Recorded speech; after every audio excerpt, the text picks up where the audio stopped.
সেনাবাহিনী আমাদের আশা আকাঙ্ক্ষার একটা জায়গা, মানুষের শেষ ভরসার জায়গা সেনাবাহিনী, এমনটাই এই সময়ে মনে হতে পারে।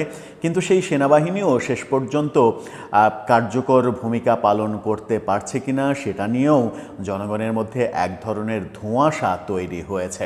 সেনাবাহিনীর উপরেও এক ধরনের হতাশা কাজ করছে জনগণের, যে তারা পেরে উঠছে না কিংবা তাদেরকে পেরে উঠতে দেয়া হচ্ছে না। সেনাবাহিনীর নিয়মিত ব্রিফিং আজকে আবার হয়ে গেল। সাপ্তাহিক যে ব্রিফিং, সেই ব্রিফিং থেকে মব ভায়োলেন্সের বিরুদ্ধে জোরদার অবস্থান ব্যক্ত করা হলো। কিন্তু মব কি থামানো যাচ্ছে? মব কি থামছে? কিংবা সব মবে কি আমরা সেনাবাহিনীকে পাচ্ছি না কেন, তার বাস্তবতাও সেনাবাহিনী বলেছে। সেনাবাহিনীর অবস্থান পরিষ্কার করার চেষ্টা করেছে। নির্বাচন নিয়ে সেনাবাহিনীর পক্ষ থেকে কথা বলা হলো, আগামী নির্বাচন, সেইগুলো নিয়ে আলোচনা করব এই ভিডিওতে। থাকবেন পলিটিক্স টিভির নিয়মিত আয়োজনে।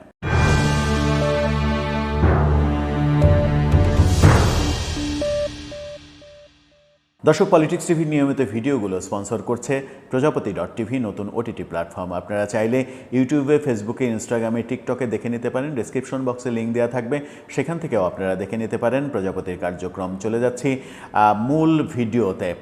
বলছিলাম সেনাবাহিনীর কথা। সেনাবাহিনী তাদের নিয়মিত প্রেস ব্রিফিংয়ে মব ভায়োলেন্সের বিরুদ্ধে তাদের অবস্থান আবার পুনর্ব্যক্ত করলো। আপনারা সংবাদ শিরোনামটা দেখে নিতে পারেন। সেখানে বলা হচ্ছে, মব ভায়োলেন্স এবং জনদুর্ভোগ সৃষ্টি হলে কঠোর পদক্ষেপ নেবে সেনাবাহিনী। আরেকটি শিরোনামে বলা হচ্ছে, নির্দেশনা আসলে অবাধ সুষ্ঠু নির্বাচনের জন্য প্রস্তুত সেনাবাহিনী। নির্বাচন এবং মব নিয়ে তারা কথা বলেছে। কি বলল বিবিসি, কি বলছে সেটা বিবিসি নিউজ করেছে। আমরাও সেই প্রেস ব্রিফিংয়ের ভিডিওটা দেখেছি, তাদের ভাষ্য শুনেছি।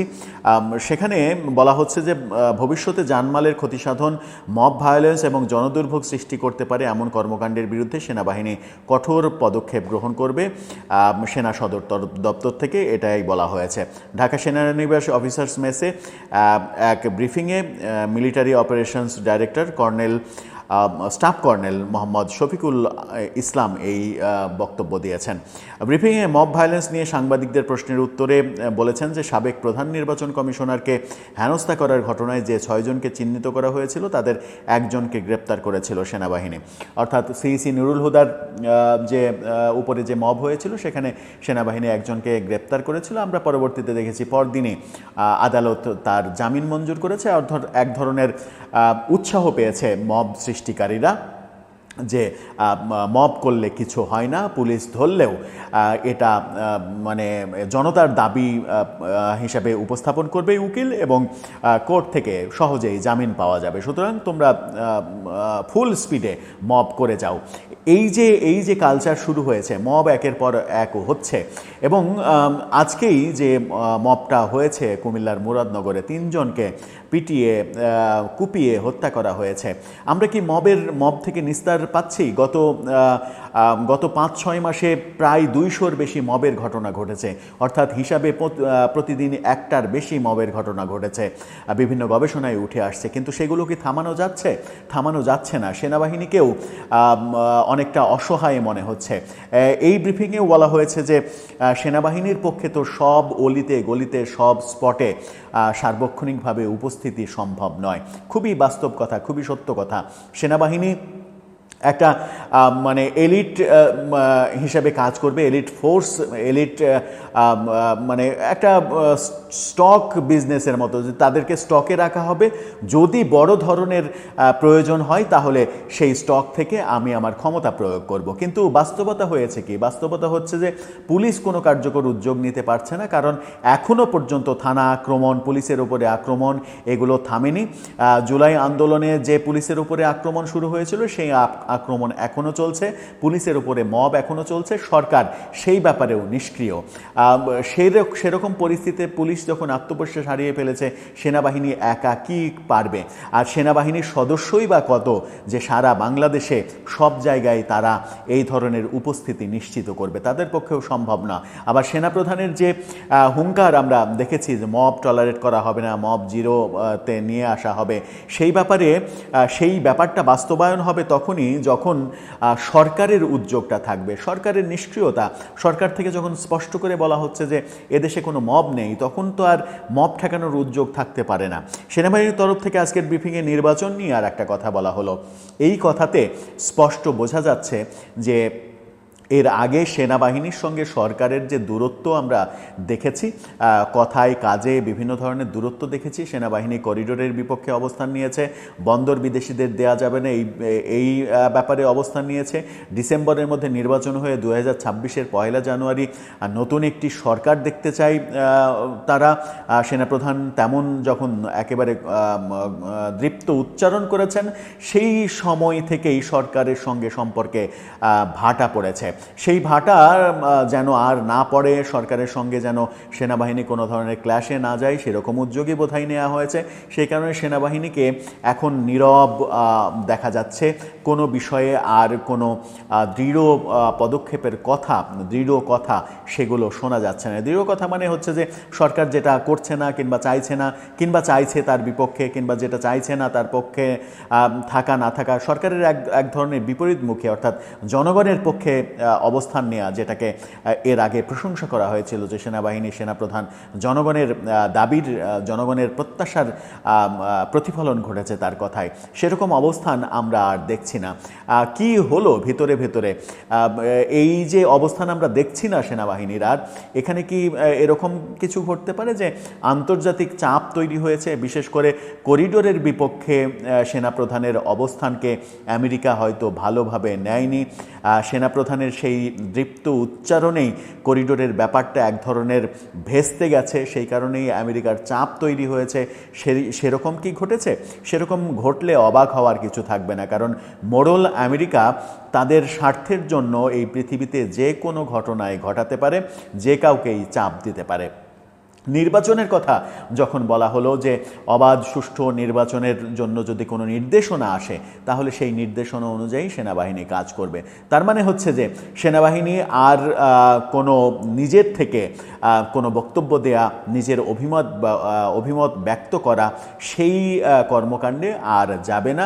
সরকার যেভাবে চাইবে সেভাবেই তারা তাদের পদক্ষেপ নিশ্চিত করবে, সেরকমটাই মনে হলো। তার মানে হচ্ছে যে সরকার শেষ পর্যন্ত বোধহয় যে কোনোভাবেই হোক, নিজেদের অভ্যন্তরীণ চাপ হোক কিংবা আন্তর্জাতিকভাবে চাপ প্রয়োগ করে হোক, যেভাবেই হোক, সেনাপ্রধানকে হয়তো একটু চুপ থাকাতে সক্ষম হচ্ছে। সেনাপ্রধানের সঙ্গে নাকি ব্যাপারটা এরকম হলো যে অভ্যন্তরে সেনাপ্রধানের সঙ্গে যে দূরত্ব তৈরি হয়েছিল বলে বিভিন্নভাবে আমরা মনে করছিলাম, সেই দূরত্ব ঘুচে গেল কিনা সরকারের সঙ্গে। এখন সেনাবাহিনী সরকারের সেটাই থাকার কথা, সরকারের সঙ্গে দূরত্ব থাকার কথা না, সরকারের নির্দেশনা অনুযায়ী কাজ করার কথা। কিন্তু সরকার যে ক্ষেত্রে ব্যর্থ হচ্ছে, সেই ক্ষেত্রে সেনাবাহিনীর তো প্রকাশ্যে কথা না বললেও অভ্যন্তরে কথা বলা উচিত। কারণ সেনাপ্রধান গত বছরের 5 আগস্ট শেখ হাসিনা সরকার পতনের পরে তিনিই দায়িত্ব নিয়ে বলেছিলেন, আমার উপরে আপনারা ভরসা রাখুন। তার উপরে জাতি এখনও ভরসা করেই বসে আছে।